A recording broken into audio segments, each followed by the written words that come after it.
ब्रह्मचारियों के सम्मान में, ब्रह्मचारियों के सम्मान में।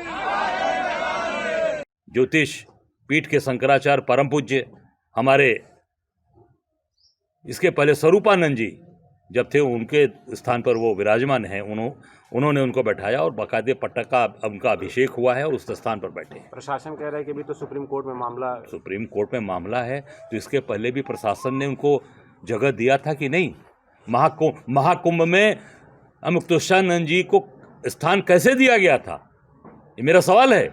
इसके पहले भी जब अभी महाकुंभ हुआ था उसमें इनको स्थान दिया गया। ये जगत गुरु शंकराचार्य के नाम से उस जगह को अलॉट किया गया, आपने महाकुंभ में दिया ना, तो गलती तो आप कैसे किया फिर? आपने उस समय क्यों नहीं माना? आपने उस समय ये प्रश्न क्यों नहीं उठाया गया कि आप शंकराचार्य हैं कि नहीं? उस समय ये बात क्यों उठाया गया? और प्रशासन देगा, योगी जी बताएंगे कि वो शंकराचार्य हैं कि नहीं है। काशी के लोग, काशी की पवित्र भूमि का अपमान किया है, उस शंकराचार्य पीठ का अपमान किया है इस सरकार ने। कारण एक लोग मानते हैं कि वो हमारे शंकराचार्य हैं, हमारे पूजनीय हैं, परम पूज्य हैं। निश्चित तौर से आज काशी को पूरी तरीके से बर्बाद। मणिकर्णिका घाट यहाँ के लोग सौभाग्यशाली होते हैं जिनके दाह संस्कार मणिकर्णिका घाट पर होते हैं।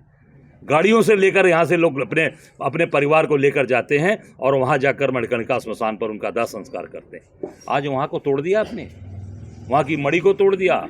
और जिसने काशी विश्वनाथ मंदिर का जीर्णोद्धार कराया, जिस माता अहिल्या, हमारी माता ने, अहिल्याबाई होलकर जी ने जो मणिकर्णिका घाट का जो जीर्णोद्धार कराया 1791 में, आज उनकी मूर्ति तोड़ दी गई।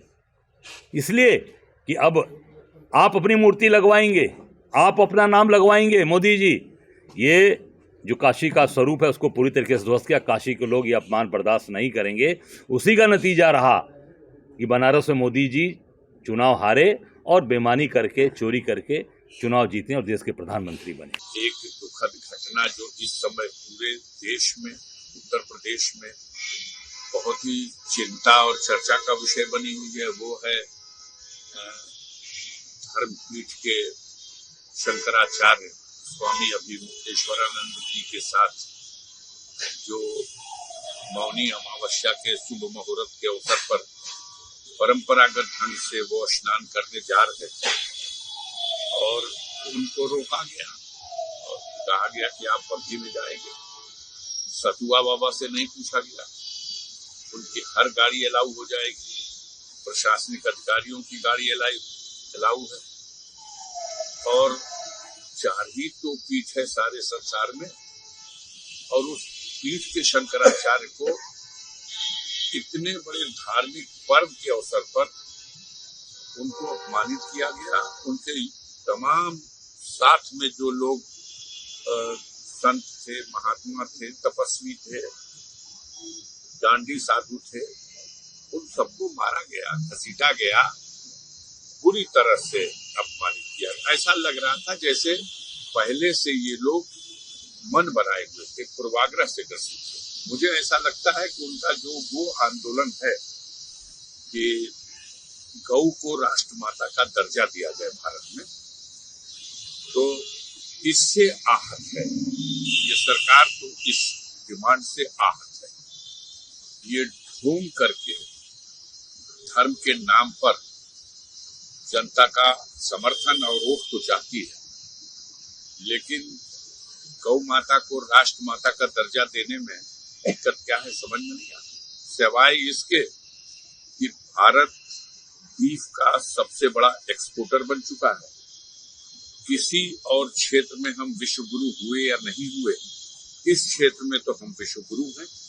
एक तरफ हम कहते हैं हिंदू राष्ट्र की बात और दूसरी तरफ कहते हैं कि बीफ की मांग करने वालों के साथ इस तरह का क्या कहा है स्वामी जी ने? यही तो कहा, बंद करो ये सब ढकोसला।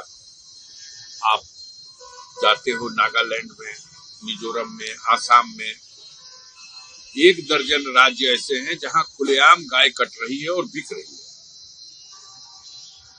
आप एक तरफ तो गौकशी के नाम पर तमाम फर्जी मुकदमे कायम किए जा रहे हैं, लोगों को गोली मारी जा रही है।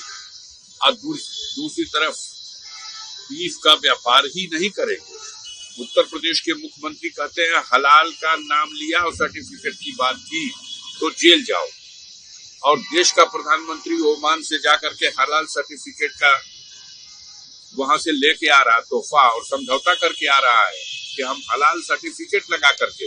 शंकराचार्य जी पर जो लाठीचार्ज हुआ है ये निश्चित रूप से ये बहुत गलत है। ये देश संतों महापुरुषों का देश है और उन पर लाठीचार्ज करना भारतीय जनता पार्टी के लिए आने वाले दिनों में ये बहुत महंगा पड़ेगा। अखिलेश यादव जी ने उनसे बात किया था तो अब उनसे जो है मांगा गया है कि आप शंकराचार्य होने का प्रमाण दें। ये न समझिए है, प्रमाण मानने वाली सरकार नहीं है। समाज जिसको मानता है, समाज से बड़ा, जनता से बड़ा कोई नहीं है। तो जनता उनको जो शंकराचार्य मानती है तो उनसे प्रमाण पत्र लेने की कोई आवश्यकता नहीं है। हरिद्वार के ब्राह्मण और संत ने सामूहिक रूप से सांकेतिक धरना दिया है और वो इसलिए दिया है, माघ मेले में स्वामी अवमुक्तेश्वरानंद जी के ऊपर दुर्व्यवहार वहां के प्रशासन ने किया है और उन संतों के और ब्राह्मणों के साथ उनकी पिटाई की है, किसी की चोटी खींची है, किसी के कपड़े खींचे, किसी को जूते से मारा है। तो बिना विलंब करे वहां के जिला प्रशासन को सरकार बर्खास्त करे और सरकार जाकर के अवमुक्तेश्वरानंद जी महाराज से क्षमा याचना करे और उनको माघ में का स्नान कराए। ये सरकार की जिम्मेदारी है। सरकार संतों का अपमान करना बंद करे, ब्राह्मणों का अपमान करना बंद करे, कि संतों का ब्राह्मणों का अपमान का मतलब होता है सनातन का अपमान, और सनातन का अपमान हम किसी भी कीमत पर नहीं सहन करेंगे। पूरे देश में अगर मांग पूरी नहीं हुई, सरकार ने कोई कार्रवाई नहीं की तो ये आंदोलन पूरे देश में हो सकता है, जिसके परिणाम भयंकर होंगे। सरकार उस परिणाम को झेलने के लिए तैयार रहे। सरकार तो मान ही नहीं रही है शंकराचार्य। सरकार तय नहीं करेगी कौन शंकराचार्य है, कौन नहीं है, कौन महंत है, कौन महामंडलेश्वर है। ये संतों के बीच की बात है। संत तय करेंगे कौन महामंडलेश्वर है, कौन शंकराचार्य है और कौन नहीं है। ये सरकार का काम नहीं है। सरकार को हर संत का सम्मान करना चाहिए, चाहे वो छोटा हो चाहे बड़ा हो।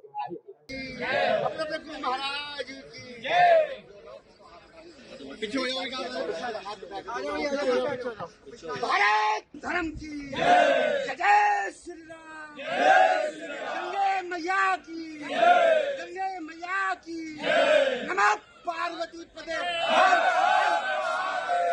बोल भगवान परशुराम में, कर्मचारियों के सम्मान में, कर्मचारियों के सम्मान में, कर्मचारियों के सम्मान में, सम्मान में, संतों के सम्मान में, गुरुजनों के सम्मान में, गुरुजनों के सम्मान में।